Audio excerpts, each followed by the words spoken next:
మన రాయలసీమ అంటే కారం మాత్రమే కాదు, ఆతిథ్యం కూడా. ఆ ఆతిథ్యానికి గుర్తే ఈ చెనిక్కాయల పొడి.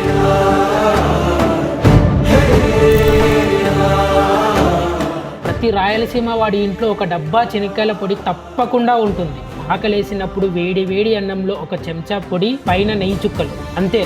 ఆ రుచి మాటలో చెప్పలేము. ఈ పొడిలో ఉండేది కేవలం చెనిక్కాయలు కాదు, మన చిన్ననాటి జ్ఞాపకాలు, అమ్మ చేతి రుచి, అమ్మ ప్రేమ, మన ఊరి సాంప్రదాయం. బయట ఎంత ఖరీదైన వంటకాలు తిన్నా ఈ ఒక్క ముద్ద ఇచ్చే తృప్తి మాత్రం ఎక్కడా దొరకదు. అందుకే రాయలసీమ వాళ్లకు చెనిక్కాయల పొడి అంటే ఒక వంటకం కాదు, ఒక ఎమోషన్. ఈరోజు మా ఇంట్లో తరతరాలుగా చేస్తున్న అస్సలైన రాయలసీమ చెనిక్కాయల పొడి ఎలా తయారు చేయాలో చూద్దాం.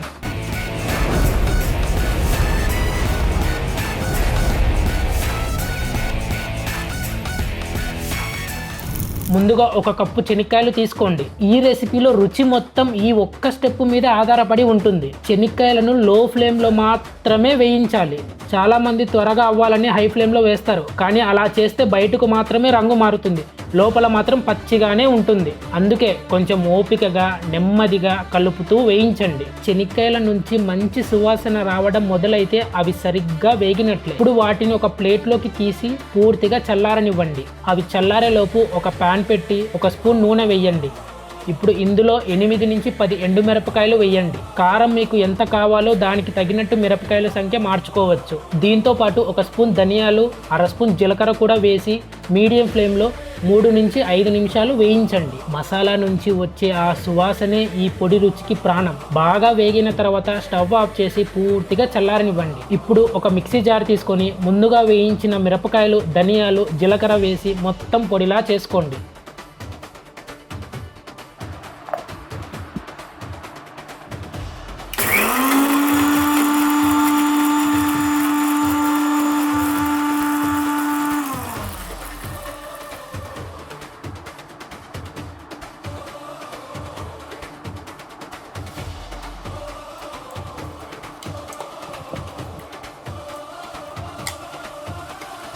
ఆ తరువాత చల్లారిన చెనిక్కాయలను జార్లో వేయండి.